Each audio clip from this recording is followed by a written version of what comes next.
Cuentacuentos. Don Quijote, la aventura de los molinos de viento, de Miguel de Cervantes. Se cuenta que una de las primeras aventuras que le sucedieron a Don Quijote, acompañado de su escudero Sancho Panza, fue la de los molinos de viento. Estos molinos, que sirven para moler el trigo, aprovechando la fuerza del viento, eran por entonces muy comunes en la Mancha y en general en todos los campos de Europa. Sucedió que caballero y escudero, Don Quijote y Sancho, atravesaban la llanura manchega, cada cual en su cabalgadura, cuando vieron 30 o 40 de dichos molinos, cosa en la que de tan común Sancho ni siquiera reparó. Sin embargo, no ocurrió lo mismo con nuestro caballero Don Quijote. La suerte, querido Sancho, va guiando nuestras cosas mejor de lo que podríamos desear, dijo Don Quijote con la mirada fija en los molinos de viento.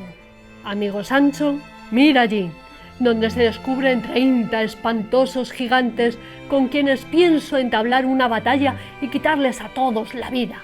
Y con el botín, Sancho, comenzaremos a enriquecernos. No te preocupes, que esta es buena guerra y es un gran servicio quitar tan mala semilla a la faz de la tierra.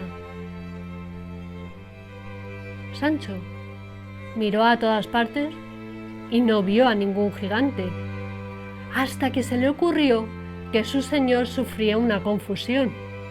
¿Pero qué gigantes?, preguntó Sancho. Aquellos que allí ves, de brazos largos, respondió Don Quijote.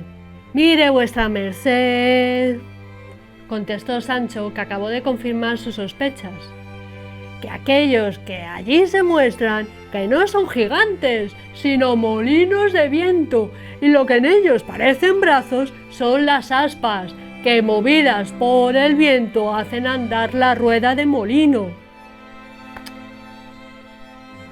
Se nota que no sabes demasiado de esto, de las aventuras, respondió Don Quijote. Pues son gigantes. Si tienes miedo, quédate ahí y ponte a rezar, que yo voy a tener con ellos una fiera y desigual batalla.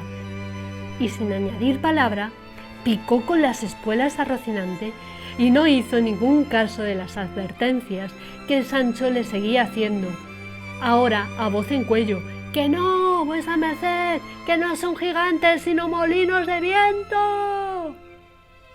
Cuando Don Quijote estuvo a poca distancia de aquellas construcciones que en su locura veía cambiadas en seres monstruosos, detuvo su rocín, clavó la lanza en el terreno y con mirada y voz desafiantes comenzó a hablarles con los modos y en la lengua en que estaban escritos sus libros de caballería. «Non fuyades, cobardes y viles criaturas, que un solo caballero es el que os acomete». En eso se levantó un poco de viento y como consecuencia las grandes aspas comenzaron a moverse. «Pues aunque mováis más brazos que el gigante Briareo, que tenía cientos, me la habéis de pagar», acabó Don Quijote diciendo esto, y puso su valor y su vida en manos de su señora Dulcinea, pidiéndole que le socorriese en una aventura tan peligrosa.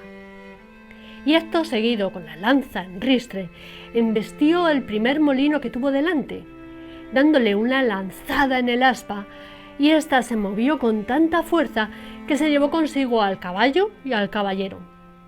Así, Don Quijote y Rocinante cayeron deslomados en el campo. «Válgame Dios», dijo Sancho, que había corrido a ayudar a su amo. «No le dije a vuestra merced que mirase bien lo que hacía, que esos no eran otra cosa sino molinos de viento, y que sólo podía confundirlos quien tuviera otros tantos molinos en la cabeza».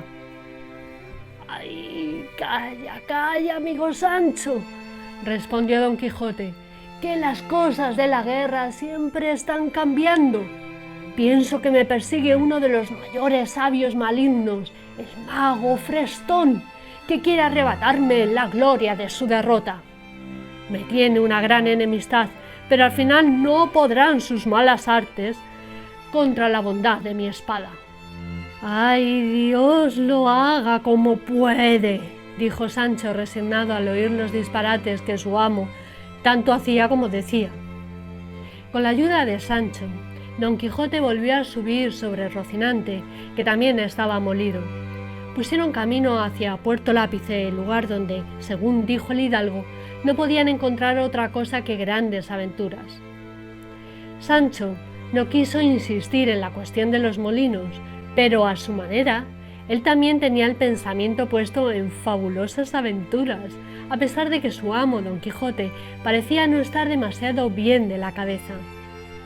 Gracias al hecho de servirlo, Sancho pensaba ganar una isla donde gobernar. Si te ha gustado este vídeo, haz clic en me gusta, compártelo, déjame tu comentario y suscríbete a mi canal. Nos vemos en el próximo vídeo. Hasta luego.